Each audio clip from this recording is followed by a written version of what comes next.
ਅੱਛਾ ਜੀ ਲੈਟਾ ਭਰਪੂਰ ਭਾਈ ਨਾ ਲੈਟਾਂ ਕੀ ਬਾਲਣੀਆਂ ਨੇ ਇੱਧਰ ਮੈਂ ਕੀ ਆਖਣਾ ਮੇਰੀ ਤੇ ਗੱਲ ਸੁਣ ਲਓ ਯਾਰ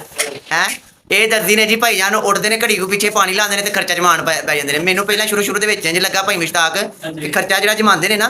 ਮੈਂ ਕਿਹਾ ਪਤਾ ਨਹੀਂ ਕਿਹੜਾ ਖਰਚਾ ਜਿਹੜਾ ਜਮਾਉਂਦੇ ਨੇ ਮੈਂ ਤੇ ਉਹ ਸੁਣਿਆ ਸੀ ਕਿ ਦੇਹੀ ਜਮਾਉਂਦੇ ਨੇ ਠੀਕ ਹੈ ਮੈਨੂੰ ਕੀ ਪਤਾ ਇਹ ਖਰਚਾ ਵੀ ਜਮਾਉਂਦੇ ਨੇ ਯਾਰ ਅੱਛਾ ਇਹ ਜਿਹੜੀ ਹੁਣ ਤੁਸੀਂ ਇਹ ਚੀਜ਼ ਕਰਨ ਦੇ ਹੋ ਮਤਲਬ ਇਹ ਹੁਣ ਕੀ ਕਰਨ ਲੱਗੇ ਹੋ ਇਹਦਾ ਇਹ ਖਰਚਾ ਜਮਾ ਲੱਗੇ ਅੱਛਾ ਫੇਰ ਖਰਚਾ ਹੀ ਜਮਾਉਣਾ ਜੀ ਫੇਰ ਖਰਚਾ ਜਮਾ ਲੱਗੇ ਸਹੀ ਹੈ ਅੱਛਾ ਤੁਸੀਂ ਜਦੋਂ ਕਾਲਰ ਬਣਾਉਣ ਲੱਗਦੇ ਹੋ ਮੈਨੂੰ ਇਹ ਦੱਸੋ ਕਿ ਕਾਲਰ ਜਿਹੜੀ ਹੈ ਇਹਦੇ ਨਾਲ ਤੁਸੀਂ ਆਪਣਾ ਉਹ ਲਾਉਂਦੇ ਹੋ ਇੱਕ ਪਲਾਸਟਿਕ ਟਾਈਪ ਚੀਜ਼ ਸਾਈਡ ਤੇ ਲਾਉਂਦੇ ਹੋ ਉਹਦਾ ਕੀ ਵਜ੍ਹਾ ਯਾਨੀ ਕਿ ਉਹ ਨੁੱਕਰ ਜਿਹੜੀ ਉਹ ਆਪਣਾ ਖੜੀ ਰਵੇ ਮਤਲਬ ਆਕੜੀ ਰਵੇ ਪਲਾਸਟਿਕ ਦੀ ਬੋਨ ਹੁੰਦੀ ਪਲਾਸਟਿਕ ਦੀ ਬੋਨ ਹੁੰਦੀ ਅੱਛਾ ਸਹੀ ਹੈ ਕਿੰਨੀ ਦੇਰ ਦੇ ਵਿੱਚ ਇਹ ਕੰਮ ਕਰ ਛੱਡਦੇ ਹੋ ਤੁਸੀਂ ਇਹ ਅਸੀਂ ਕੰਮ ਬੰਦੇ ਦੇ ਹਿਸਾਬ ਨਾਲ ਕਰ ਛੱਡਦੇ ਬੰਦੇ ਦੇ ਹਿਸਾਬ ਦੇ ਨਾਲ ਕਰ ਛੱਡਦੇ ਹੋ ਠੀਕ ਹੈ ਤੇ ਇਹ ਵੀ ਅੱਛੀ ਗੱਲ ਹੈ ਜਨਾਬ